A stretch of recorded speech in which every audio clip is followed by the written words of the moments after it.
Welcome back to Just Chattin'. And this is the series of videos we do on Thursday and Sunday evening just for our own entertainment. So let's start off by giving the Audie news to all the Audie fans. Yes, he did successfully get his bath. He looks great. He smells great. At point, he's very happy. He was not happy initially. I mean, he never is. He's a cat. He tolerates a bath, but he doesn't actually, enjoy it. And it did take him a couple of days to get his ambient pack smell back together. He has to smell like me. I have to smell like him. It's some sort of unwritten cat rule. So once he was able to transition from shampoo smell back to what he considers to be normal, he's fine. So it was not a disaster.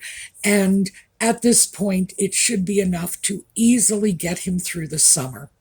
And I should mention, Audie rolls in dirt. That's what he likes to do. You give him a dirty patch and he's going to roll in it. We had a pothole out in the road. It's been filled. They repaved the whole street. But while that pothole was there, it would fill with water, and it was no longer a dirt hole. It was a mud hole, and he would roll in that. He is a piggy little cat. So yes, now that he's clean, now that he's happy, life is good. I don't think he's going to be joining us. He's been sleeping over on the settee, and motorcycles have been going by making a tremendous racket and doesn't seem to be bothering him at all. So I think he's probably down for the count. So I guess we'll have to see. All right, we will be back in 21 seconds? That's how long the intro is. We'll be back in 21 seconds with the topic of the video.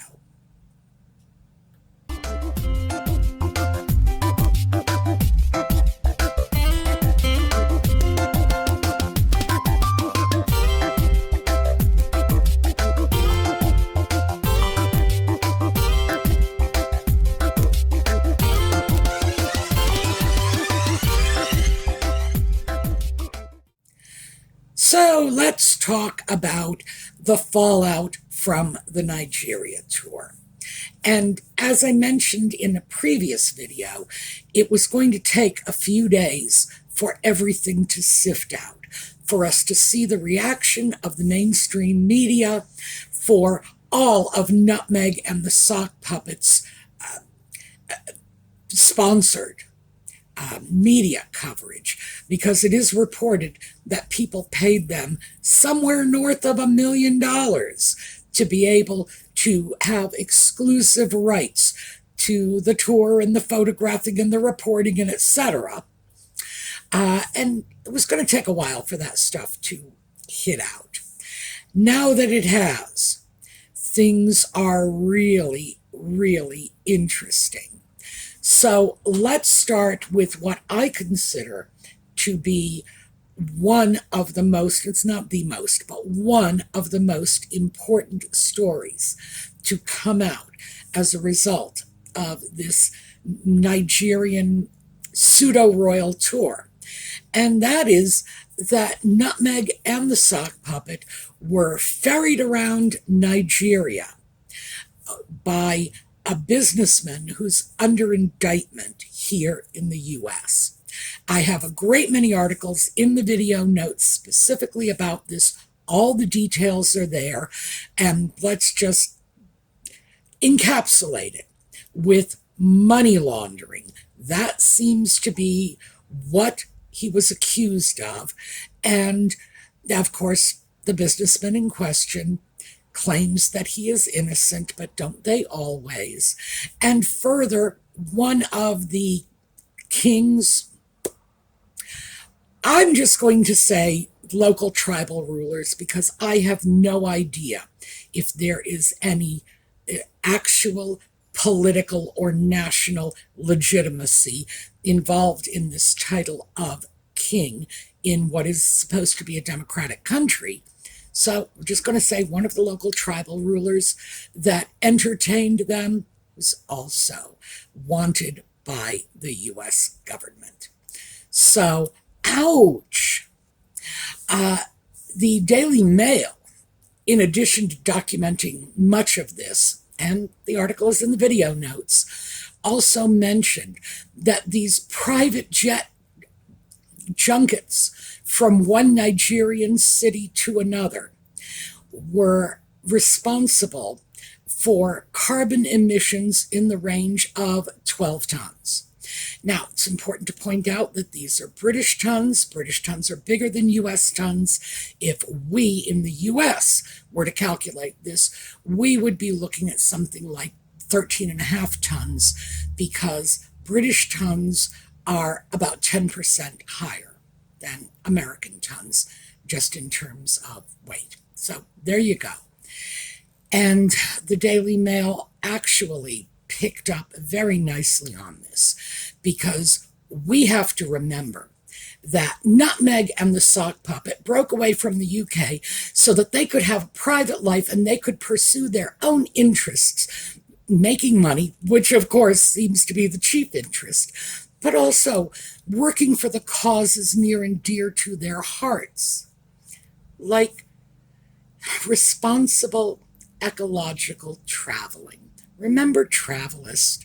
Oh yeah, we need to be green in our travel, but not them.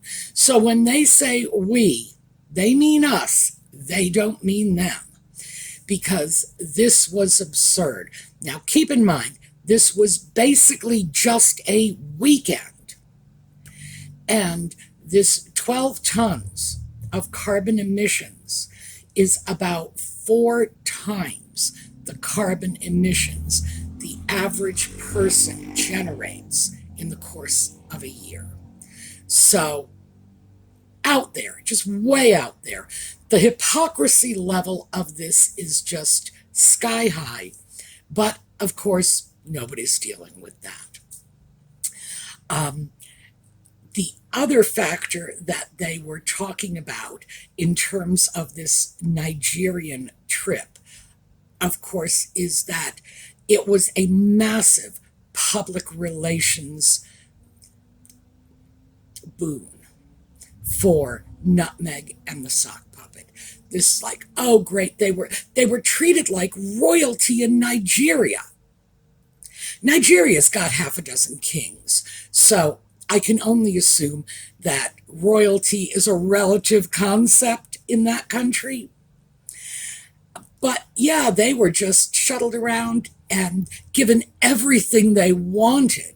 So I'm sure that in addition to this high Nutmeg and the Sock Puppet are certainly on because of the mainstream media lauding this as this great success, that they were also, they got their boots licked, basically. They got their boots licked, and they love that. They were just Royal Highness this, Royal Highness that, and let's just completely forget that the Queen had prohibited them from using those Royal Highness titles. But hey, that's beside the point. The issue that for me is the most important is that the entire Nigerian photo op, and that's really all it was, is being perceived not just in Nigeria, which is, I mean, I'm guessing it's understandable. We are not talking about a country with a very high overall literacy level. We're talking about a country with issues. There are problems there. Our expectations shouldn't be too high when talking about a country like Nigeria. It's understandable that the Nigerians may not know the difference between the king's son and a working royal. So that, to me, is almost certainly the most problematic portion of this trip, that it is being presented to everyone, now after the fact, everyone, the whole world, as a highly successful royal tour. Well, it's not. And I think this is something that is going to come back. And I'm sorry for my British friends, but it's going to come back and it is going to bite your royal family and your government in the butt. You cannot have an actual royal family in London and a rogue wannabe royal family in California doing whatever they please with zero accountability. It can't be allowed. And the only people in a position to disallow this are somewhere off on the other side of the Atlantic. In the meantime, you have nothing but chaos and confusion. And that confusion is eventually going to spread because looking at all of the wildly favorable publicity Nutmeg and the sock puppet got from this Nigeria trip, you got to know they're going to do it again. They are probably planning their next trip even as we speak. So, is this going away? No, not until someone makes it go away. The dangers, of course, are obvious. Nigeria is a Commonwealth country. Nigeria's relationship with the UK and with other Commonwealth countries are complex matters that are governed by politicians, agreements, treaties, etc., that Nutmeg and the sock puppet know nothing about because, frankly, they're idiots. I don't expect them to know anything about anything. When their people came out and said, well, they had no idea that the guy who was hosting them on their little junket across the Nigerian countryside in his private jets, how could they know that he's a wanted fugitive in the U.S.? Well, yeah, because they're idiots. Anybody in their right mind would have at least minimally done some homework. And certainly, if the actual British royal family were sending working royals over there, that would have been addressed. And those connections between these pseudo-royals and the wanted criminal, oh no, that would have been stopped. That would have, somebody just would have come in and said, no, not happening. The king, who, I don't know what he's king of, but whatever this king is that is also in trouble with the U.S. government, that meeting wouldn't have been allowed to exist. Nutmeg and the sock puppet's people, meanwhile, are saying that everything was done by the Nigerian Ministry of Defense, so, we're not responsible. Well, a lot of things go on in Nigeria, and I think we need to understand that Nigerian interests are going to be confined to what's good for Nigeria. And they needed this boost in their PR just as badly as Nutmeg and the sock puppet needed it, and for the same reason. Nutmeg and the sock puppet need a boost in their PR because they have been widely and publicly decried as effing grifters in the U.S. Nigeria is becoming world-renowned as the birthplace of the romance scam. Untold amounts of money from the West are going into Nigeria every year. The reason I say untold is because our government estimates it at about $1 billion a year.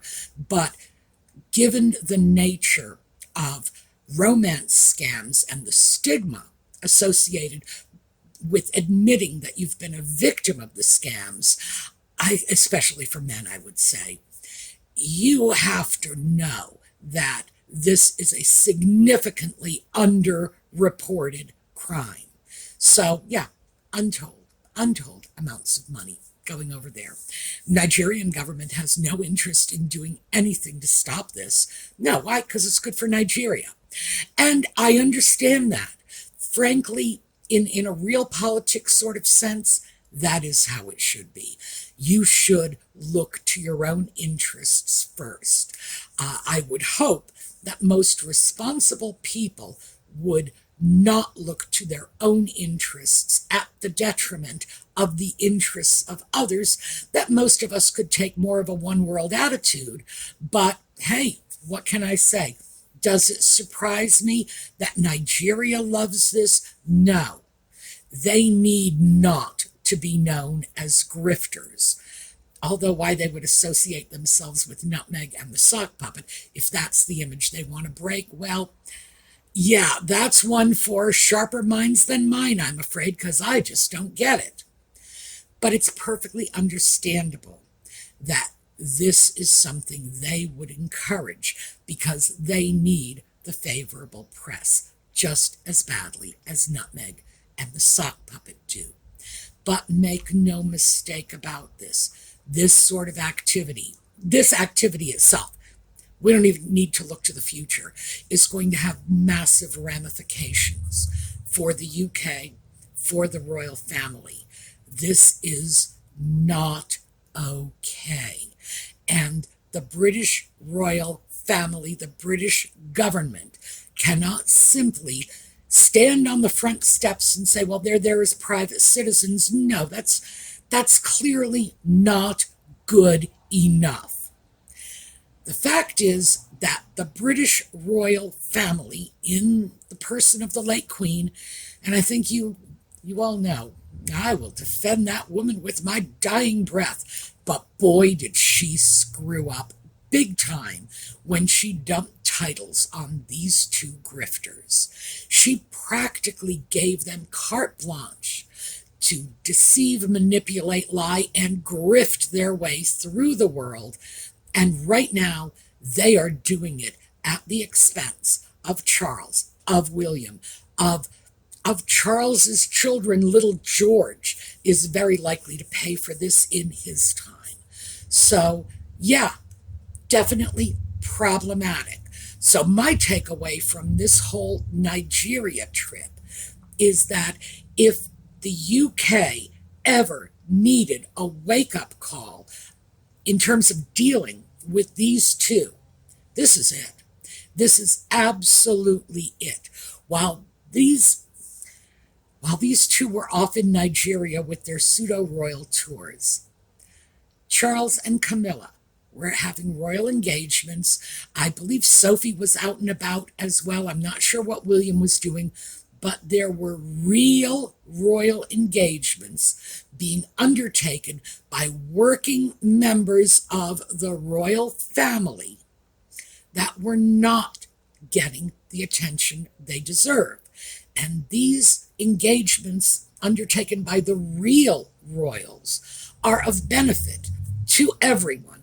They benefit the royal family, they benefit the country, they benefit the English population, no matter where they are.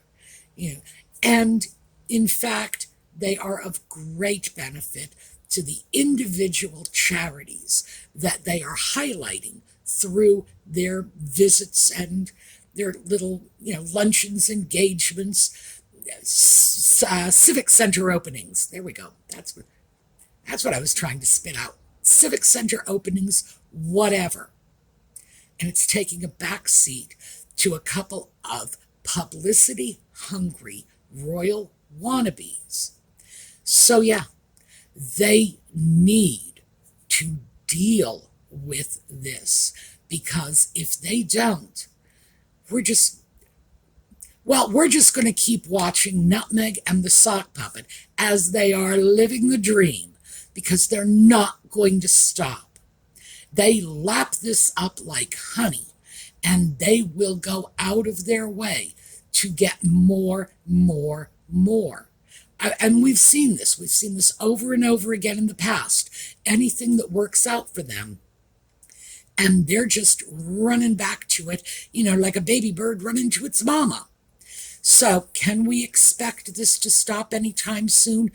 Absolutely not. Absolutely not.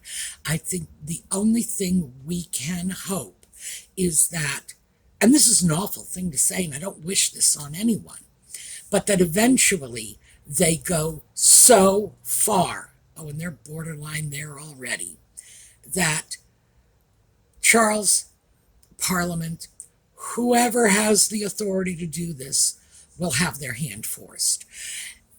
The idea that, the country could be on fire, that is, figuratively speaking, of course, how bad it could get before anyone feels their hand is forced. That's tragic. I blame Charles for this. I'm going to be perfectly honest with you. I blame Charles for this. I get that this is his son and he loves his son. But at some point, this man has to decide whether he is a dad or a king. And I hope he makes the right choice, because I know the choice his mother would have made. So I hope he makes her proud. Anyway, that's what I have for you today. It's a bit of a rant, but I don't want you to lose sight of the takeaways. 1, massive carbon footprint. 2, fated by criminals wanted in the U.S., not just 1 but 2. And no accountability for any of this. None.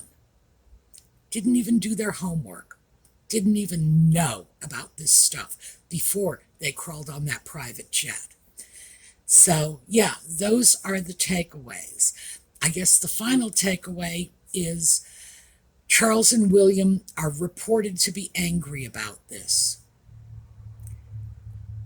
But I'm not hearing anybody doing anything about it. So, what can I say? I don't want to say that, if they don't take action, then they deserve it, because I certainly don't think William does. But I do think Charles has a decision to make. And I would like it if he would make it before his little brat of a son and the little brat of a son's little brat of a wife make everyone's lives miserable. So, yeah, let's do it before it gets out of hand, because we're all going to end up paying for it. All right, that's what I have for you. And we're going to take a look at a slideshow on the way out. Oh, I forgot to mention, I hope you notice this is yellow. It's pale yellow, but yellow indeed, for Catherine, for Lex's mom, for all of the people fighting the good fight against cancer. And may you all have wonderful outcomes. Slideshow, we will see you next time. Meanwhile, have a terrific day.